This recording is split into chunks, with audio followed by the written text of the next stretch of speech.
हरिओम मित्रों, आप सभी का गणेश टीचिंग एकेडमी में स्वागत है। मैं गणेश यादव आप सभी के लिए यूजीसी नेट जीआरएफ के लिए स्पेशल प्रीवियस ईयर्स प्रश्न जून 2008 का लेकर आए हूँ। या क्लास आपके youth competition time book series का है, जो आपके हिंदी साहित्य के लिए अति महत्वपूर्ण बुक सीरीज है। चलिए अब हम क्लास को आरंभ करते हैं।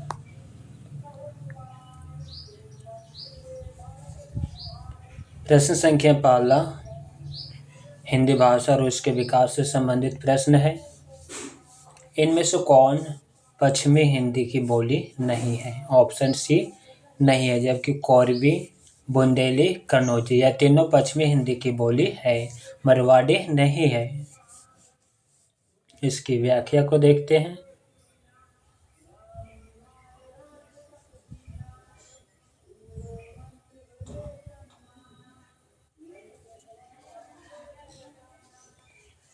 खड़ी बोली कोरवी, जिसे कोरवी भी कहते हैं, ब्रजभाषा बुंदेली, कन्नौजी और हरियाणवी को बांगुरी भी कहते हैं। 5 बोलियां पश्चिमी हिंदी के अंतर्गत आती है, जबकि मरवाड़ी पश्चिमी राजस्थानी, जयपुरी पूर्वी राजस्थानी, मेवाती उत्तरी राजस्थानी और मालवी दक्षिणी राजस्थानी आदि राजस्थानी हिंदी के अंतर्गत आती है। अपभ्रंश से विकसित हिंदी भाषा तथा उनकी बोलियां निम्नवत है। अपभ्रंश, उपभाषा और बोली। शौरसेनी अपभ्रंश के अंतर्गत पश्चिमी हिंदी, राजस्थानी हिंदी, पहाड़ी हिंदी और गुजराती हिंदी आती है। चलिए देखते हैं पश्चिमी हिंदी के अंतर्गत कौन कौन सी बोलियां हैं। पश्चिमी हिंदी के अंतर्गत खड़ी बोली, जिसे कोरवी भी कहते हैं, ब्रजभाषा, हरियाणवी या बांगरू, बुंदेली, कन्नौजी।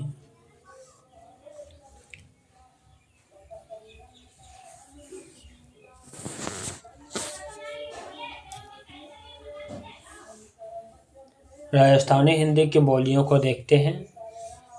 राजस्थानी उपभाषा के अंतर्गत पश्चिमी राजस्थान, जिसे मरवाड़ी कहते हैं, पूर्वी राजस्थानी के अंतर्गत जयपुरी, उत्तरी राजस्थानी के अंतर्गत मेवाती, दक्षिणी राजस्थानी मालवी। पहाड़ी उपभाषा के अंतर्गत आने वाली बोलियों में कुमाऊनी, गढ़वाली, नेपाली। गुजराती उपभाषा यह सभी शौरसेनी अपभ्रंश के अंतर्गत आती है। अब हम अर्धमगधी अपभ्रंश को देखेंगे। अर्धमगधी अपभ्रंश का उपभाषा पूर्वी हिंदी है। पूर्वी हिंदी की बोली अवधी, बघेली, छत्तीसगढ़ी। मगधी अपभ्रंश की उपभाषा बिहारी है, जिसके अंतर्गत भोजपुरी, मगही, मैथिली बोली आती है। मगधी अपभ्रंश की उपभाषा बिहारी हिंदी है, बंगला है, उड़िया है, असमिया है। 85 अपभ्रंश का उपभाषा लहंदा पंजाबी। ब्रजचंड अपभ्रंश का उपभाषा सिंधी। महाराष्ट्री अपभ्रंश का उपभाषा मराठी। अब हम हिंदी साहित्य के इतिहास से संबंधित प्रश्न को देखेंगे। प्रश्न संख्या दूसरा, हिंदी साहित्य के इतिहास का प्रथम लेखक कौन है? गार्सदातासी। इसकी व्याख्या को देखते हैं। हिंदी साहित्य के इतिहास का प्रथम लेखक गार्सदातासी है। इस्तेवाद, ललित, उत्तरे, एंदोई, हिंदुस्तानी। तासी का इतिहास ग्रंथ है, जो फ्रेंच भाषा में लिखा गया। इसके प्रथम भाग का प्रकाशन 1839, द्वितीय भाग का प्रकाशन 1847 ईस्वी में हुआ तथा तृतीय भाग का प्रकाशन 1871 ईस्वी में हुआ था। इतिहास ग्रंथ, प्रकाशन वर्ष और इतिहासकार को देखते हैं। शिव सिंह सेंगर का इतिहास ग्रंथ शिव सिंह सरोज 1883 ईस्वी। जॉर्ज ग्रियर्सन का इतिहास ग्रंथ the modern vernacular literature of Hindustan 1888 ईस्वी। आचार्य रामचंद्र शुक्ल का इतिहास ग्रंथ हिंदी साहित्य का इतिहास 1929 ईस्वी। नोट, आचार्य रामचंद्र शुक्ल इतिहास मूलतः नागरिक प्रचार सभा द्वारा प्रकाशित हिंदी शब्द सागर की भूमिका के रूप में हिंदी साहित्य का विकास नाम से 1929 ईस्वी में प्रकाशित हुआ। प्रश्न संख्या तीसरा, आदिकालीन साहित्य में वीररस की रचनाओं में किस भाषा का प्रयोग किया गया है? दिंगल।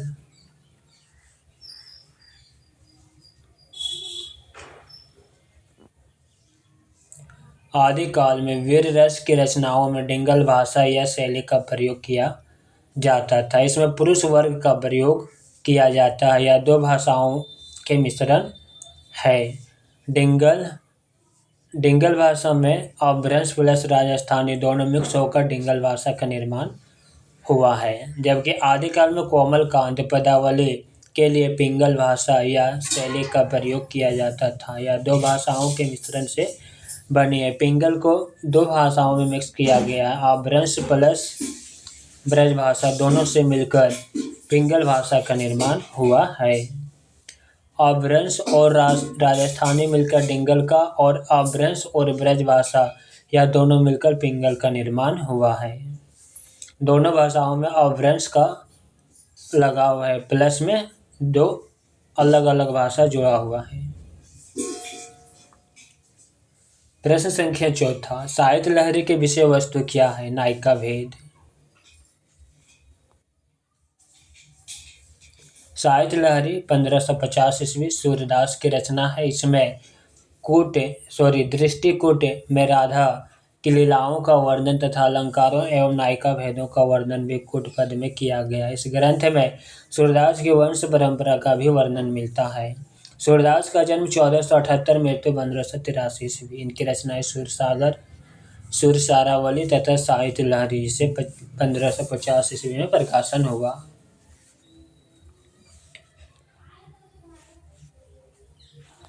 प्रश्न संख्या 5, आचार्य रामचंद्र शुक्ल ने प्रेमाख्यानक कवि परंपरा का प्रथम कवि किसे माना है? कुतुबन को। प्रेमाख्यानक कवि परंपरा का प्रथम कवि उनकी रचना एवं मानने वाले विद्वान के सारणी निम्नवत है। गणपति चंद्रगुप्त और डॉक्टर नागेंद्र के अनुसार हंसावली 1370 ईस्वी असाहित्य कवि की रचना। प्रोस्ता रचना, प्रकाशन वर्ष और रचनाकार। रामकुमार वर्मा के अनुसार चंदायन 1379 ईस्वी मुल्ला दाऊद। हजारी प्रसाद द्विवेदी के अनुसार सत्यवती कथा 1501 ईस्वी ईश्वरदास। रामचंद्र शुक्ल के अनुसार मृगावती 1503 ईस्वी कुतुबन। प्रश्न संख्या 6, जे हाल मिसकी मकुन तगा फूल दुराय नैन बनाए बतिया पंकित किसकी है? अमीर खुसरो की। पंकित और पंकितकार। जे हाल मिसकी मकुन तगा फूल दुराय नैना बनाए बतिया, अमीर खुसरो के पंकित। कुटिल के से सुदेश पो परिचितार्थ पीकाक सद कमल गंध बटासंद हंस गति चलित मंद मन।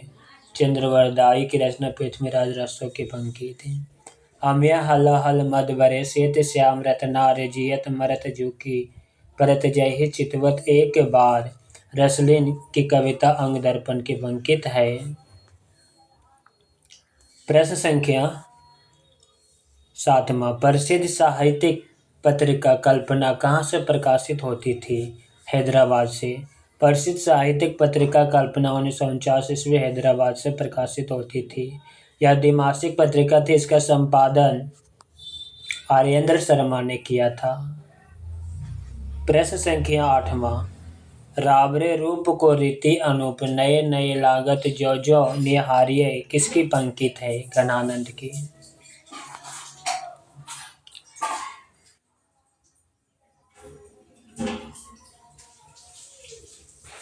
व्याख्या पंकित।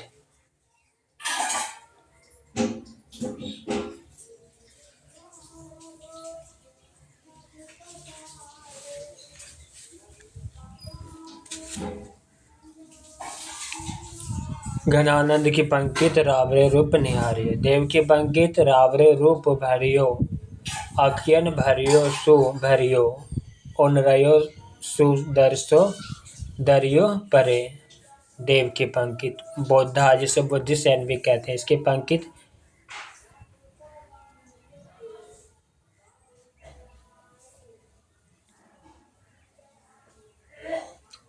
कबहु मिलिबो व धीरज ही में धरेबो करे। बोधा, बुद्धि सेन की पंकित। लोगन कवित की वो खेल करी जानो है ठाकुर की पंकित।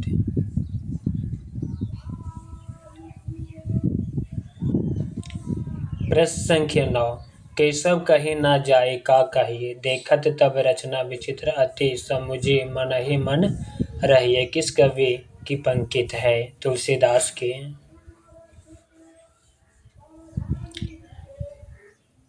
पंकित और पंकितकार नव मरकत मणि श्याम कनक मणि गम ब्रज बाला वृंदावन को रिझी मनहु पहिराई माला। नंदलाल की पंकित। हम भक्तन के भक्त हमारे सुन अर्जुन प्रतिज्ञा मेरी या व्रत तरत न तारे। सूरदास की पंकित। यद्यपि सुजाते सुलक्षणी सुवर्ण सरस सुवृत भूषण बिनो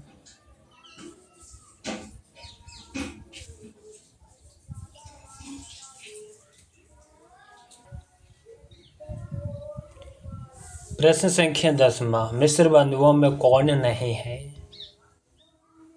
कृष्ण बिहारी मिश्र नहीं है, जबकि सुखदेव बिहारी मिश्र, श्याम बिहारी मिश्र और गणेश बिहारी मिश्र यह तीनों है। इसकी व्याख्या को देखते हैं।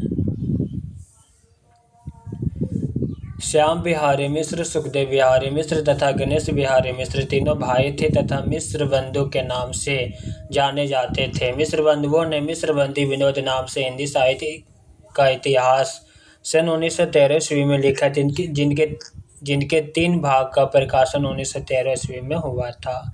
चौथे भाग का प्रकाशन 1934 ईस्वी में हुआ था। प्रश्न संख्या 11। निम्नलिखित में से कौन सा युग्म संगत है? ऑप्शन बी रसमीमांसा राममूर्ति त्रिपाठी की रचना है। चलिए व्याख्या को देखते हैं।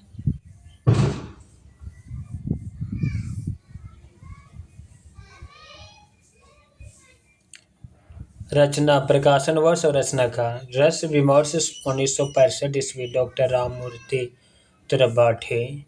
रस मीमांसा 1949 ईस्वी रामचंद्र शुक्ल। रस सिद्धांत 1964 ईस्वी डॉक्टर नागेंद्र। रसज्ञ रंजन 1920 ईस्वी महावीर प्रसाद द्विवेदी। काव्य में रस 1956 ईस्वी डॉक्टर आनंद प्रकाश दीक्षित। प्रश्न संख्या 12। निम्नलिखित में से कौन सा युग्म असंगत है? ऑप्शन सी असंगत है। चलिए संगत को देखते हैं। 12वें रामायण तुलसीदास, 12वें नायिका भेद रहीम, विज्ञान गीता केशवदास। व्याख्या को देखते हैं। रचना, प्रकाशन वर्ष और रचनाकार। 12वें रामायण 1573 से 1627 ईस्वी तुलसीदास। 12वें नायिका भेद 1610 से 15 ईस्वी रहीमदास। कृष्ण गीतावली 1586 से 1603 ईस्वी तुलसीदास। साहित्य लहरी 1550 ईस्वी सूरदास। विज्ञान गीता 1610 ईस्वी केशवदास। प्रश्न संख्या 13। निम्नलिखित में से कौन सा युग्म असंगत है? ऑप्शन ए असंगत युग्म है। संगत को देखते हैं। द्रौपदी सुरेंद्र वर्मा, उत्तर प्रियदर्शी अज्ञे मृदुला गर्ग एक और अजनबी। इसकी व्याख्या को देखते हैं।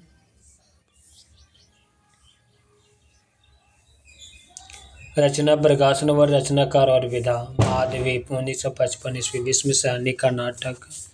द्रौपदी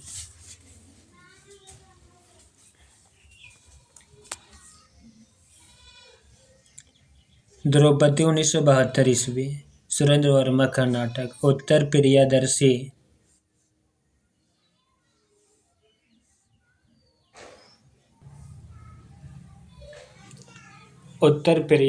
1967 ईस्वी आज्ञा का गीति नाट्य। एक और अजनबी 1998 ईस्वी मृदुला गर्ग का नाटक। यम गाथा 2000 ईस्वी दुधनाथ सिंह का नाटक है।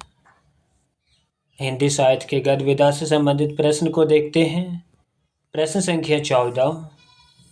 इनमें से नई कहानी आंदोलन के साथ कौन सा कहानीकार नहीं जुड़ा था? ज्ञान रंजन नहीं जुड़ा था, जबकि मोहन राकेश, कमलेश्वर, राजेंद्र यादव यह तीनों जुड़े हुए थे। इसकी व्याख्या को देखते हैं। नई कहानी आंदोलन 1955-56 के लगभग चला। मोहन राकेश, कमलेश्वर, राजेंद्र यादव इनके प्रमुख उन्नायक थे, जबकि आ कहानी आंदोलन 1960 से 62 के आसपास चला। इसके प्रवर्तक गंगा प्रसाद विमल थे। ज्ञान रंजन, दूधनाथ सिंह, रविंद्र कालिया, सिद्धा अरोड़ा इत्यादि इस आंदोलन के प्रमुख कहानीकार हैं। प्रश्न संख्या 15, इनमें से गंगोली गांव किस उपन्यास के केंद्र में है? आधा गांव उपन्यास में।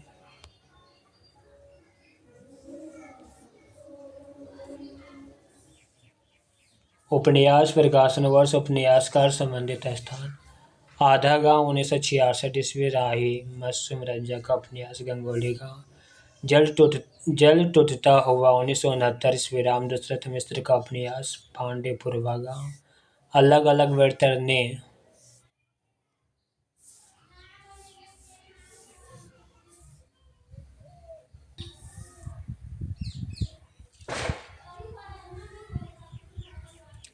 अलग अलग वेतरने 1967 ईस्वी, शिव प्रसाद सिंह का उपन्यास है करेता गांव। परती बड़ी कथा 1957 ईस्वी, फानेश्वर दास रेणु का उपन्यास है प्राणपुर गांव है। प्रश्न संख्या 16, कोर्ट मार्शल नाटक समाज के किस समस्या पर आधारित है? जातिवाद।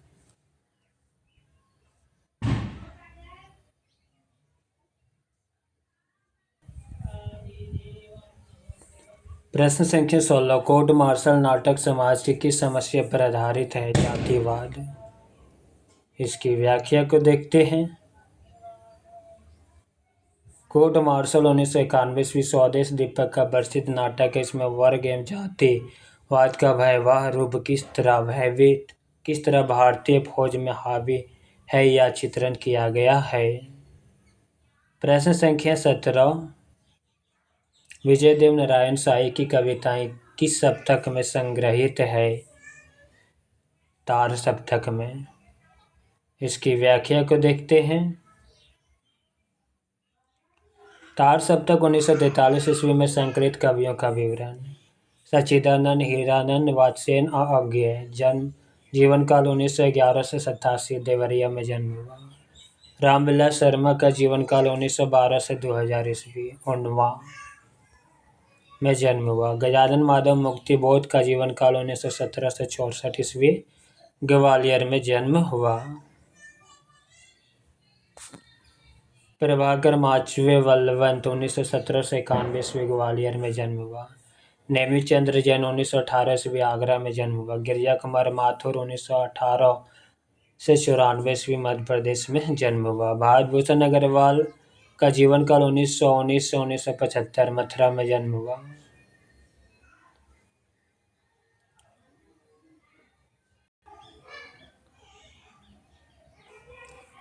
दूसरा सप्तक 1951 ईस्वी।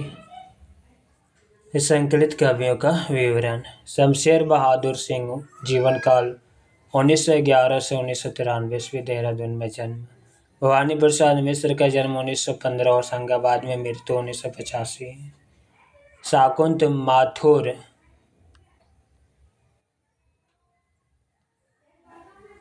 माथुर का जन्म 1922 में दिल्ली में हुआ। हरि नारायण घनश्याम व्यास का जन्म 1927 में मध्य प्रदेश में हुआ। नरेश मेहता का जन्म 1924 गुजरात में। धर्मवीर भारती का जन्म 1926 इलाहाबाद में और मृत्यु 1997। रघुवीर सहाय का जन्म 1929 में लखनऊ में और मृत्यु 1990।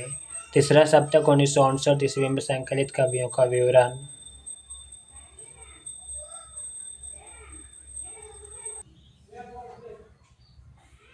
तीसरा सप्तक 1959 ईस्वी में संकलित कवियों का विवरण। कवि, जन्म, मृत्यु, जन्म स्थान। प्रयाग नारायण त्रिपाठी का जन्म 1919 में रायबरेली में। मदन वात्स्ययन का जन्म 1922 ईस्वी में हुआ।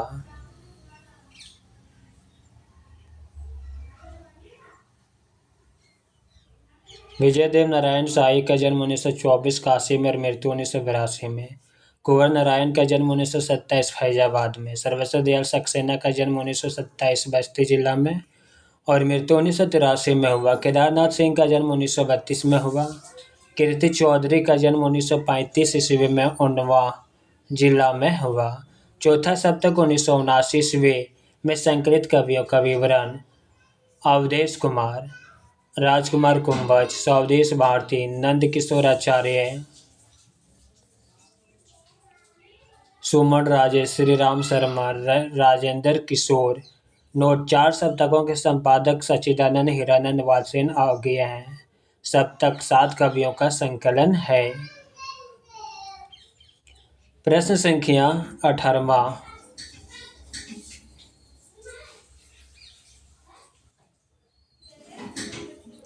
इनमें से कौन सा उपन्यास विभाजन समस्या पर आधारित नहीं है? ऑप्शन बी नहीं है। आधा गांव, सूखा बरगद, झूठ सच, यह तीनों उपन्यास विभाजन की समस्या पर आधारित है। उपन्यास, प्रकाशन वर्ष, उपन्यासकार, विषय वस्तु। आधा गांव 1966 ईस्वी। राय मसूम रज्जा का उपन्यास भारत विभाजन पर आधारित है।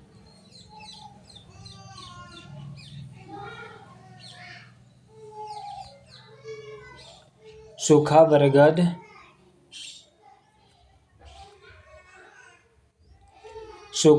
1986 ईस्वी। मंजूर एहतेशाम का उपन्यास है, भारत विभाजन से संबंधित है। झूठ सच उपन्यास 1958 ईस्वी। यशपाल का उपन्यास है, भारत विभाजन पर आधारित है। आखिरी कलाम 2003 दुधनाथ सिंह का उपन्यास बाबरी मस्जिद ध्वंस की घटना पर आधारित है। प्रश्न संख्या 19। छायावाद का पतन किसका ग्रंथ है? डॉक्टर देवराज का।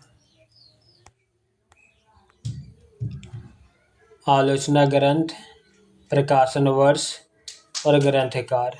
छायावाद का पतन 1948 ईस्वी, डॉक्टर देवराज की आलोचना ग्रंथ है। नामवर सिंह की आलोचना छायावाद 1955। देवराज की आलोचना रोमांटिक साहित्य शास्त्र 1951 ईस्वी। विजय देवनारायण शाही का आलोचना जयसी 1983 ईस्वी। प्रश्न संख्या 20। ठेले पर हिमालय किसकी रचना है? धर्मवीर भारती की। इसकी व्याख्या को देखते हैं।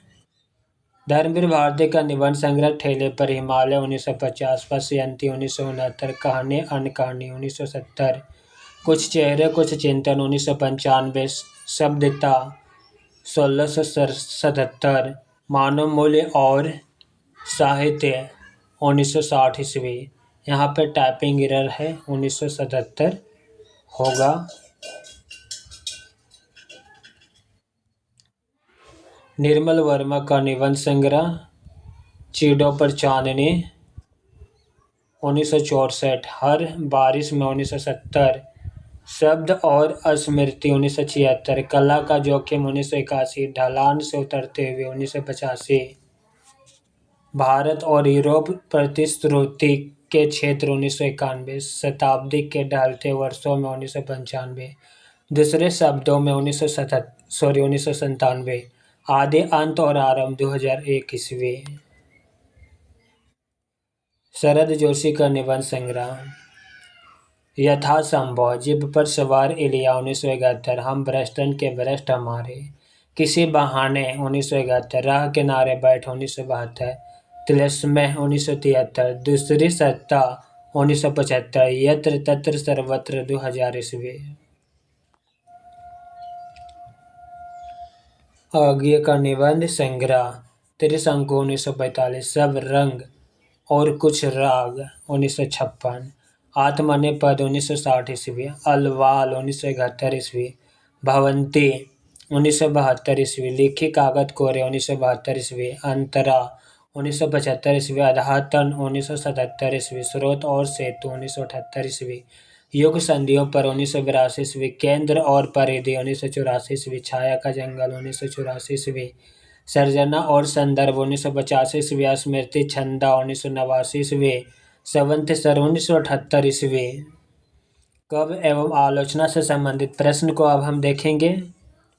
पन्निनी ने किस ग्रंथ के द्वारा भाषा को एकरूपता देने का प्रयास किया। अष्टाध्यायी।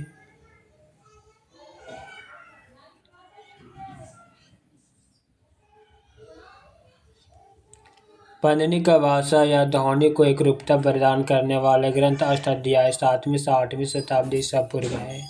पन्निनी का अष्टाध्यायी कात्यायन की वातिका और पतंजलि का महाभाष्य तीनों से मिलकर व्याकरण को उच्च बिंदु तक पहुंचाया है।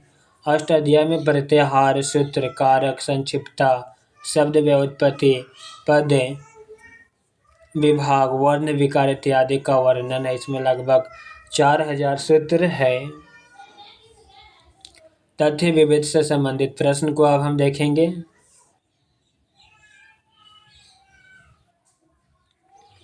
शब्द रचना में किसका योगदान नहीं होता है। बी ऑप्शन, पद का नहीं होता, जबकि प्रत्यय, धातु और उपसर्ग का है। प्रत्यय, धातु, उपसर्ग इत्यादि के योग से शब्द का निर्माण होता है, जबकि शब्दों के संघात से पद का निर्माण होता है। अतः शब्दों से पद बनता है, ना कि पदों से शब्द का निर्माण होता है। प्रश्न संख्या 23, निम्नलिखित में से किस शब्द में रूप साधक प्रत्यय है। लड़के। लड़के शब्द में पुरुष जाति या रूप का बोध होता है, अतः लड़के के रूप में साधक प्रत्यय है। बचपन, मातृत्व, एकता शब्द भाववाचक है, अतः इन शब्दों में भाव साधक प्रत्यय है। प्रश्न संख्या 24, प्रकाशन काल की दृष्टि से कौन सा अनुक्रम सही है। ऑप्शन सी, श्यामा स्वप्न, माँ सती मैया का चोरा सोना घाटी। इसकी व्याख्या को देखते हैं।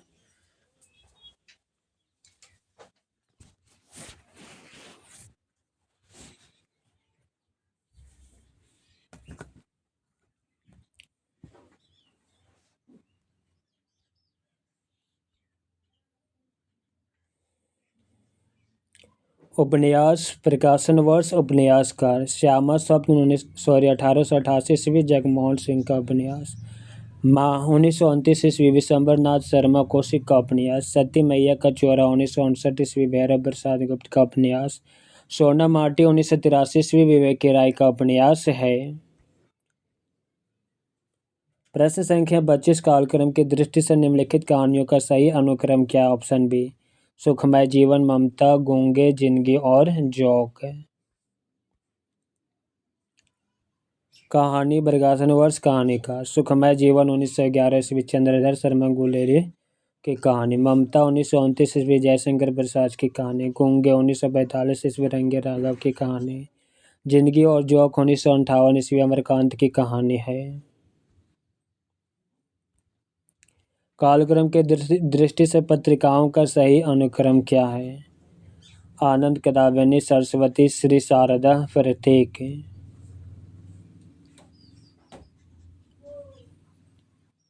पत्रिका, प्रकाशन वर्ष, संपादक, प्रकार या स्थान। आनंद कदावेनी पत्रिका 1881 ईस्वी, संपादक बद्री नारायण चौधरी, प्रेमधन। मासिक, मिर्जापुर से। सरस्वती पत्रिका 1900 ईस्वी, चिंतामणि घोष मासिक, काशी से। श्री शारदा पत्रिका 1916 ईस्वी, नर्मदा प्रसाद मिश्र संपादक हैं। प्रत्येक पत्रिका 1947 ईस्वी, आज्ञा संपादक, द्विमासिक, इलाहाबाद से। नोट, सरस्वती प्रथमतः काशी से प्रकाशित होती थी, पुनः इलाहाबाद से प्रकाशित होने लगा। सन 1902 में इसके संपादक श्याम सुंदर थे तथा 1903 में इसके संपादक महावीर प्रसाद द्विवेदी बने। प्रश्न संख्या 27, निम्नलिखित कवि संग्रह के प्रकाशन का सही अनुक्रम क्या है। ऑप्शन सी, ग्रंथि, वीणा, पल्लव, गुंजन। सुमित्रानंदन पंत, जीवन काल 1900 से 1977 ईस्वी। काव्य संग्रह, प्रकाशन वर्ष के अनुसार अनुक्रम। उच्छ्वास 1920, ग्रंथि 1920 बीना, 1927 पल्लव, 1928 गुंजन, 1932 युगांत, 1936 युगवाणी, 1939 ग्राम्य, 1940 स्वर्ण किरण, 1947 स्वर्ण किरण, 1947 युगपथ, 1949 उत्तरा, 1949 वाणी, 1958 कला और बुढ़ा चांद, 1959 ईस्वी अतिमा, 1955 लोकायतन, 1964 चितमरा सत्यकाम, 1975 ईस्वी। प्रश्न संख्या 28 कालक्रम के दृष्टि से यशपाल के निम्नलिखित उपन्यासों का सही अनुक्रम क्या है? ऑप्शन ए दादा कॉमरेड, देशद्रोही, दिव्या, झूठ सच। व्याख्या कालक्रम के अनुसार यशपाल का जीवन काल 1903 से 1976 ईस्वी। इसके उपन्यासों का अनुक्रम देखते हैं। दादा कॉमरेड 1941, देशद्रोही 1943, दिव्या 1945, पार्टी कॉमरेड 1946, मनुष्य के रूप 1949, अस्मिता 1956, झूठ सच भाग 1 1958, भाग 2 1960, 12 घंटे 1962, अप्सरा का श्राप 1965, क्यों फंसे 1968, मेरी तेरी उसकी बात 1974। प्रश्न संख्या 29 कालक्रम के दृष्टि से निबंध संग्रह का सही अनुक्रम क्या है? उत्तर ऑप्शन सी बाला शिव शंभू के चिट्ठे, दूसरा रसज्ञ रंजन, तीसरा श्रृंखला की कड़ियाँ, चौथा कल्पलता। निबंध प्रकाशन वर्ष निबंधकार शिव शंभू के चिट्ठे 1904 से 5 ईस्वी, बाल मुकुंद गुप्त का निबंध। रसज्ञ रंजन 1920 ईस्वी, महावीर प्रसाद द्विवेदी का निबंध। श्रृंखला की कड़ियाँ 1942 ईस्वी, महादेवी वर्मा का निबंध। कल्पलता 1950 ईस्वी, हजारी प्रसाद द्विवेदी का निबंध है।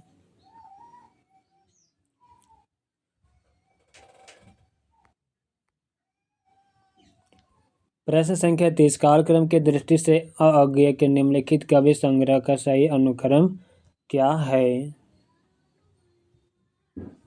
ऑप्शन डी इत्यालम, हरे घास पर क्षण भर, कितनी नावों में कितनी बार, सागर मुद्रा।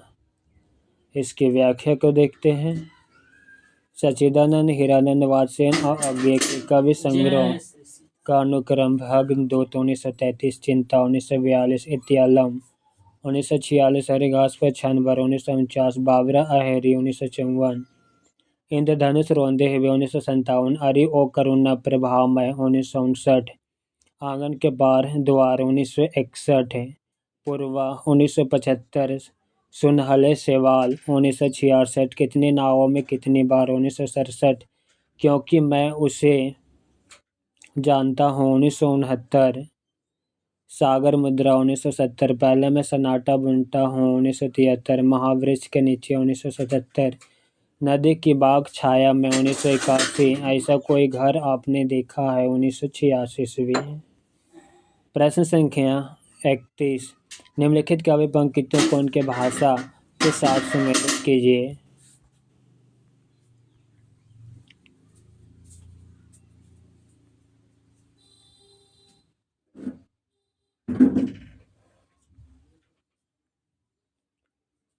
जसुमती हरिपाल ने झुलावे ब्रजभाषा की पंक्ति है।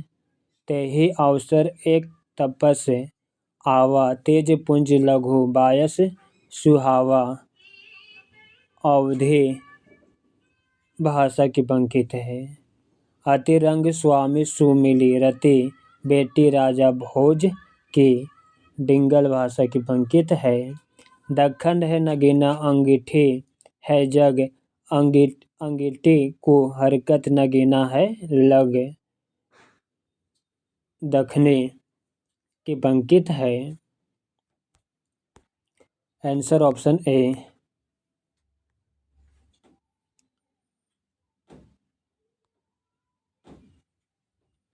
खन्ने खन्ने नयन कौन अनुसरई, खन्ने खन्ने बसत धोली तनु भरई, मैथिली भाषा की पंक्ति थी। प्रश्न संख्या 32 निम्नलिखित क्रिया रचना को उनके सही भाषा रूपों को सम्मिलित कीजिए।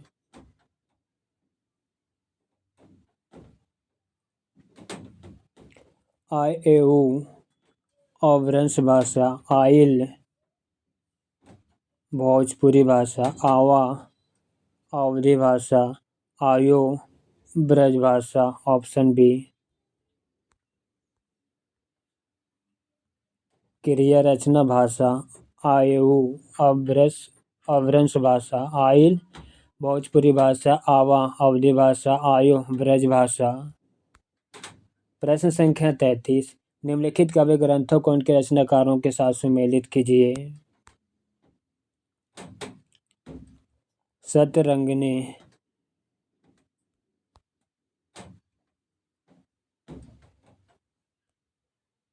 शतरंगिणी हरिवंश राय बच्चन। सतरंगे पंखों वाली नागार्जुन। अनीमा, निराला, ऋतंभरा, केदारनाथ प्रभात ऑप्शन बी। काव्य ग्रंथ प्रकाशन वर्ष कविकार। सतरंगिणी 1945 ईस्वी, हरिवंश राय बच्चन की कविता। सतरंगे पंखों वाले 1959 ईस्वी, नागार्जुन की कविता। अनीमा 1943, सूर्यकांत त्रिपाठी निराला की कविता है। ऋतंभरा 1957 ईस्वी, केदारनाथ मिश्र प्रभात की कविता है। कुमकुम 1939 ईस्वी, बालकृष्ण शर्मा नवीन की कविता है। प्रश्न संख्या 34, निम्नलिखित पंक्तियों को उनके सही अलंकारों के साथ सुमेलित कीजिए।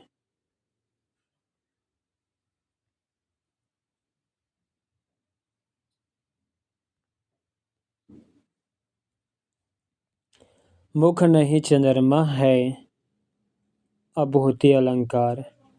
मुख तो चंद्र ही है, रूपक अलंकार। मुख देखकर चांद का आभास हुआ, भ्रांतिमान अलंकार। मुख है कि चांद, संदेह अलंकार। Option C.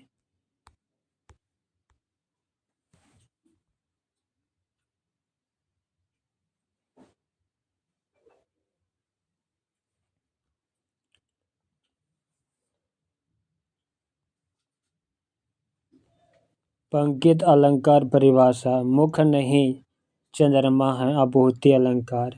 परिभाषा, जहाँ प्रस्तुत या उपमेय का प्रतिरोध करके अप्रस्तुत या उपमान की स्थापना की जाए। मुख तो चंद्र ही है, रूपक अलंकार। जहाँ उपमेय में उपमान का आरोपण किया जाए।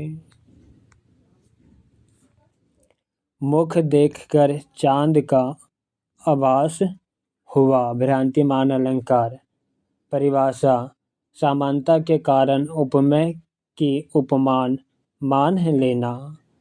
मुख है कि चांद, संदेह अलंकार। परिभाषा, साम्य के कारण संशय या अनिश्चित का होना। मुख मानो चांद है, उत्प्रेक्षा अलंकार। परिभाषा, जहाँ उपमेय में उपमान की संभावना की जाए। प्रश्न संख्या 32, इन उपन्यासों को उनके लेखकों के साथ सुमेलित कीजिए।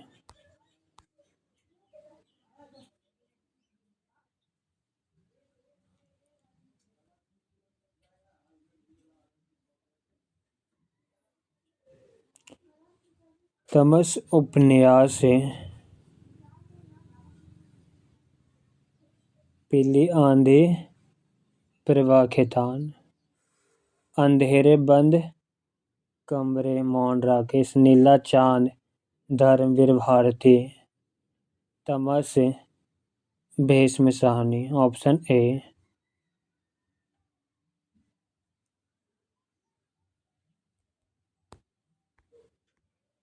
इसकी व्याख्या को देखते हैं। तमस 1973 ईस्वी, भीष्म साहनी का उपन्यास। पीली आंधी 1996 ईस्वी, प्रभा खेतान का उपन्यास है। अंधेरे बंद कमरे 1961 ईस्वी, मोहन राकेश का उपन्यास। नीला चांद 1988 ईस्वी, शिव प्रसाद सिंह का उपन्यास। सूरज का सातवां घोड़ा 1952 ईस्वी, धर्मवीर भारती का उपन्यास।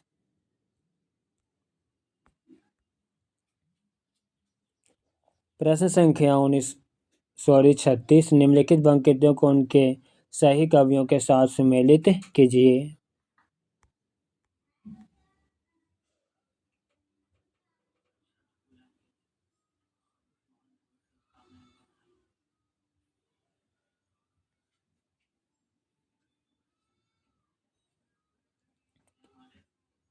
द्रुत झरो जगत के जीर्ण पत्र, पंत की पंकित। यह तीसरा आदमी कौन है मेरे देश की संसद, मौन है धूमिल की पंकित। तोड़ने ही होंगे मठ और गढ़ सब, मुक्ति बोध की पंकित है। आ गए प्रियवंद केश कमली, गुफा गे आगे की पंकित। Option D.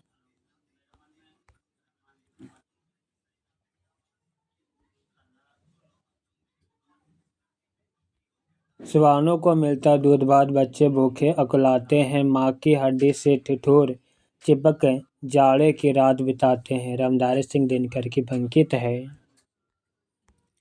प्रश्न संख्या 37, निम्नलिखित शब्दों को उनकी संधि के साथ सुमेलित कीजिए।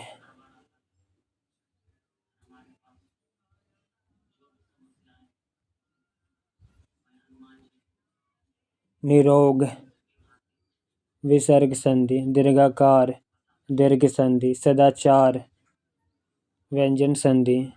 प्रत्येक, वृद्धि संधि। Option B.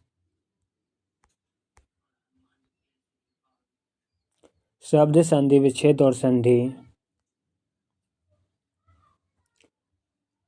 निरोग, निजोड़ रोग, विसर्ग संधि।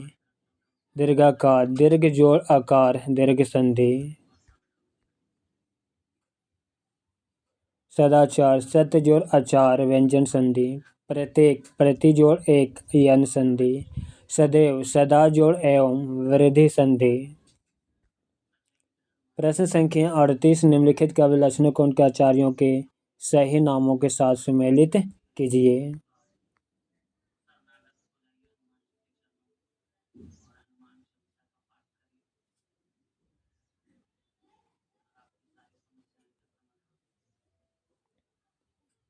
शब्द अर्थो साहित्यो काव्यम, पंडित राज की पंकित। सॉरी मित्रों, शब्द अर्थ साहित्यो काव्यम, भमहा की पंकित।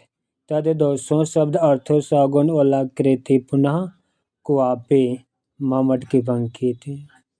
वाक्यम रसात्मक काव्यम, विश्वनाथ की पंकित। रमणीयार्थ प्रतिपादक का शब्द काव्यम, पंडित राज जगन्नाथ की पंकित। Option C.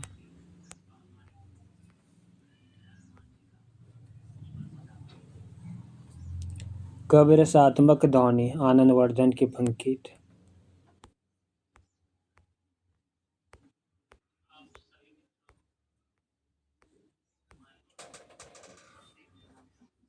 अब हम कथा उपकथन से संबंधित प्रश्न को देखेंगे।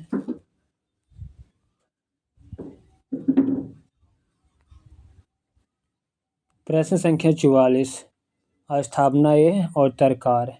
जैसे वीर्य कर्म से पृथक वीरत्व कोई पदार्थ नहीं, वैसे ही सुंदर वस्तु से पृथक सौंदर्य कोई पदार्थ नहीं।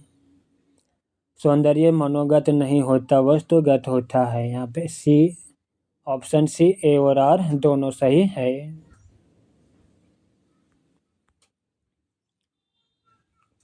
वीर्य कर्म क्रिया से पृथक वीरत्व का भाव नहीं होता तथा सुंदर वस्तु से पृथक सौंदर्य का भाव नहीं होता, वस्तुतः सौंदर्य ही होता है। वस्तुगत सौंदर्य से ही मनोगत सौंदर्य की परिणति होती है।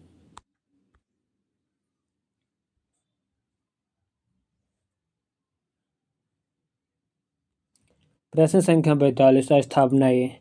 नारी का आकर्षण पुरुष बनाता है और उसका आकर्षक उसे गौतम बुद्ध बना देता है। गौतम के वैराग्य में यशोधरा के प्रति आकर्षण नहीं बल्कि बुद्धत्व प्राप्ति के लिए उनका संकल्प कारण भूत था। यहाँ पे ऑप्शन ए और आर दोनों गलत है। नारी का आकर्षण पुरुष को पुरुषत्व अर्थात वीर बनाता है। गौतम के वैराग्य में यशोधरा के प्रति अपकर्षण नहीं था बल्कि बुद्धत्व प्राप्ति के लिए उनका संकल्प कारणभूत था। प्रश्न संख्या 46, भक्ति और प्रेम दोनों में समर्पण का तत्व समान है। भक्ति और प्रेम 100 के परित्याग से संभव है। उत्तर ऑप्शन डी ए और आर दोनों सही है। भक्ति और प्रेम दोनों उभय अंगी होते हैं। इनमें एक अंग भगवान और प्रेमी के हैं तो दूसरा अंग भक्त और प्रेमिका के। प्रेमिका और भक्त, प्रेमी और भगवान के सम्मुख समर्पण 100 के त्याग के बिना संभव नहीं होता है।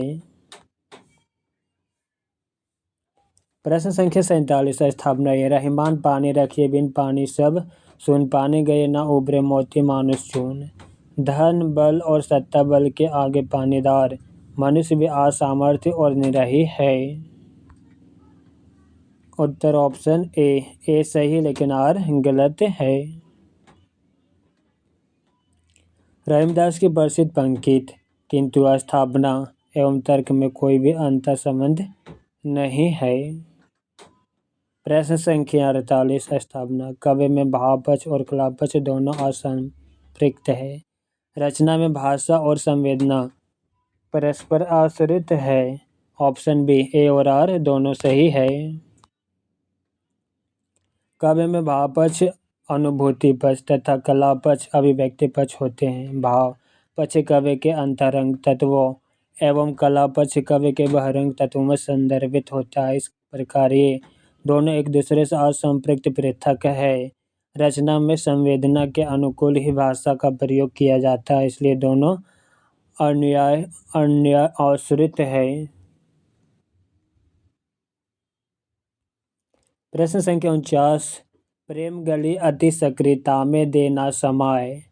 प्रेम मनुष्य को सीमित कर देता है। ऑप्शन ए और आर दोनों सही है।